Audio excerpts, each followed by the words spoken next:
Hello everyone! So isa nga po sa pinuntahan namin nung kami ay nasa Nelson ay ang Queen's Garden. Ayan, ito po ang entrance. Ang Queen's Garden po ay nagbukas noong 1892 at yan po ay maraming mga puno dyan, mga flowers, and maraming sculptures. And ang pinakamaganda po meron po siyang wheelchair accessible car park, and then wheelchair accessible entrance, and then meron po diyang mga amenities like picnic tables and public toilet.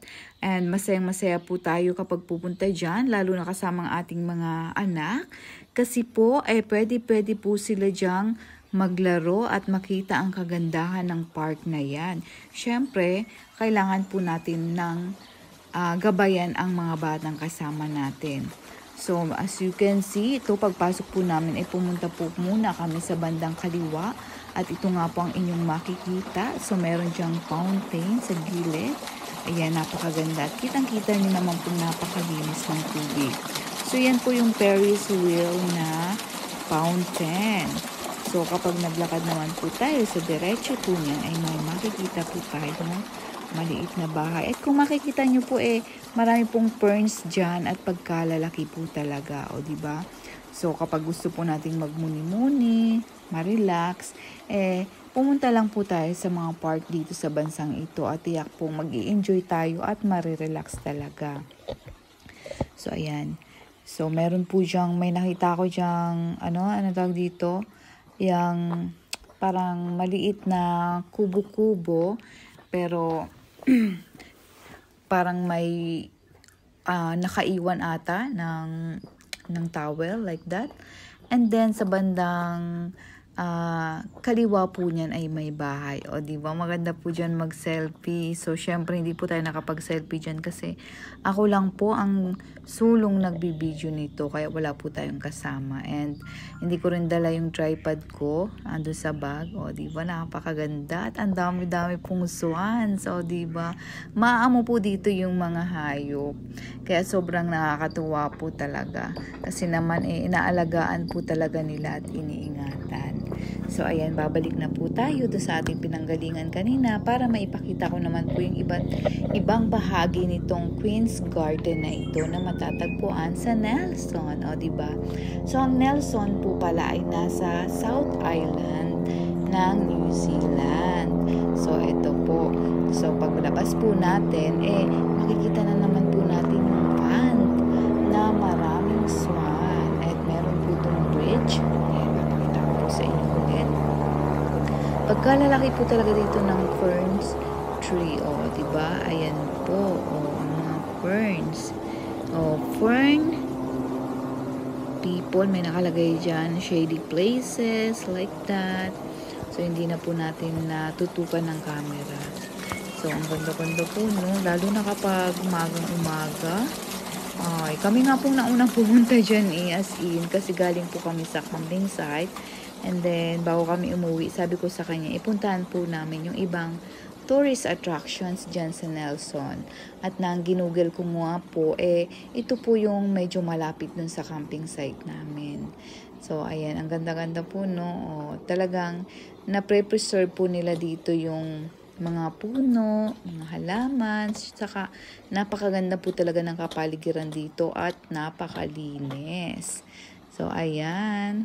Kitang-kita naman po natin. O, kayo po, anong masasabi nyo? So, sa mga gustong pumunta sa Queen's Garden, ito po ang makikita nyo at ito po ay kinuha ako noong January 7, 2024. O, diba? Bago po kami bumalik sa trabaho, nakapaggala pa ulit kami. Siyempre, pupunta po tayo dito sa garden. Ayan, may pa-arko-arko po sila, no? Ang ganda. And maraming roses dyan, maraming flowers, na hindi ko po alam kung ano yung mga iba't ibang flowers dyan. So, upo nga lang po siya dyan. Hinihintay po kasi ako, kasi ano bang ginagawa niya dyan? Para may kachat ata, or may ina-upload yata, ganun. So, ayan po. Napakaganda, no? Wala kang makikita kahit isang basura dyan. Walang plastic na nagkalat. Walang mga incans. Kasi napaka-disiplinado po talaga ng mga tao dito. Kapag kumain talaga sila, sa basurahan po talaga nila tinatapon ang kanilang mga basura. At take note, nakasegregate po ang mga basura dito.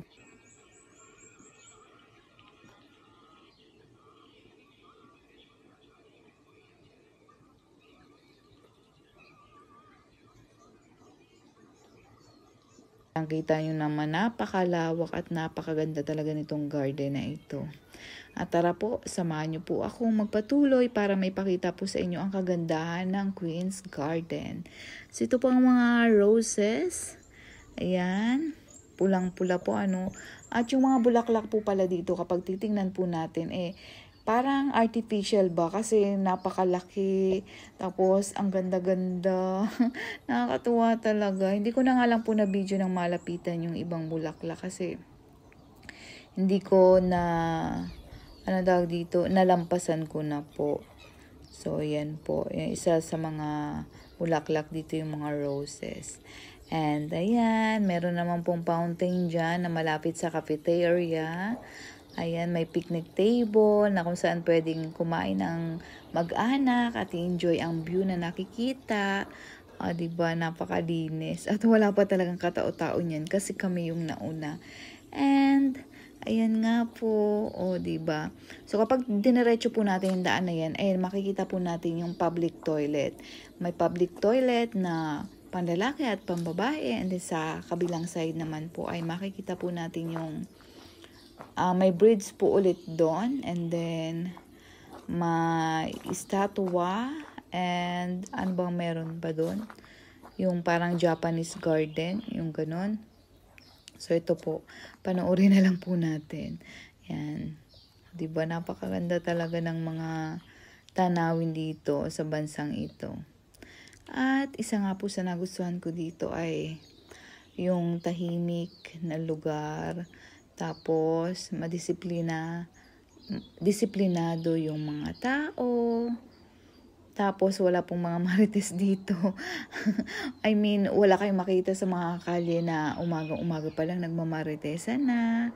At syempre, wala rin pong ahas dito. Ay, may ahas pala dito. Yung tumutuklaw kapag nakatalikod tayo. Sabi ganun Ayan. So, diretso po ulit tayo dyan. At may hagdan na naman po dyan. At may upuan na naman. At dyan, yan nga po yung place na kung saan nakita nyo. Kung saan po siya nagpo-push up. Tapos nag-squat. Diyan po yun. Sa upuan na yan. At sa hagdan na yan. At pupunta po tayo sa kabilang side nitong Queen's Garden. Tunay nga namang napakagandang manirahan po dito. At marami pang benefits. Diba? Kahit nagbabayad po tayo ng tax, napapakinabangan naman po natin. Katulad ng minsan ay libreng check-up. O kaya ay, yung may mga benefits talaga na talaga naman pong sobrang napaka-bless po natin at thankful po ako na naandito po kami. So, eto nga po, pupunta na po tayo dun sa place na sinasabi ko na nagpicture din nga po kami dyan. Diba? Ano ba yan? Parang Japanese garden ata. Hindi ko pa masyadong nabasa yung ano. So, dalawa po dyan yung entrance. So, yan po yung isa. At yung isa naman po ay dun sa kapila. So, ito po yung makikita natin sa pagpasok. Ayan. May fund na naman ulit. At syempre po, meron na naman po diyang magandang pagpicturan. Nakikita niyo na po ba yung bubong na yon? Dun po tayo magsiselfie mamaya. Ayan. At siya nga po pala, maraming salamat po pala sa patuloy niyong panunood ng aming mga videos.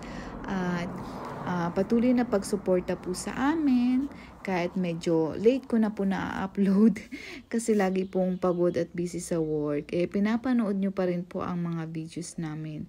Kaya maraming salamat po sa inyong lahat. Diba? Tunay na napakaganda nga naman talagang mamasyal sa mga part dito. So, ilan lang po yan sa mga napakagandang park po dito sa bansang ito. At kapag lumabas na nga po tayo, meron na naman po dun sa kabila.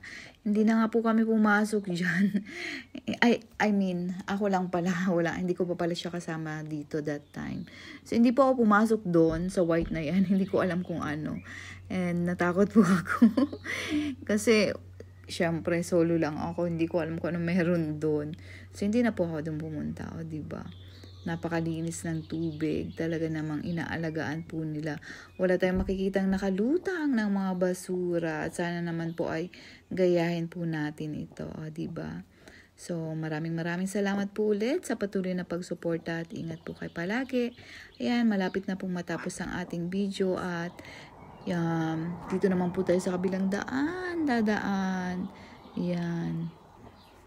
Maraming salamat po ulit at ingat po kayo palagi. God bless. Paalam. Panuuri na lang po ang video hanggang sa matapos ito. Maraming salamat po ulit. At may daanan po pala dito sa kabila kapag sa kabila po kayo dadaan. Yun lang. Thank you again and God bless. Bye.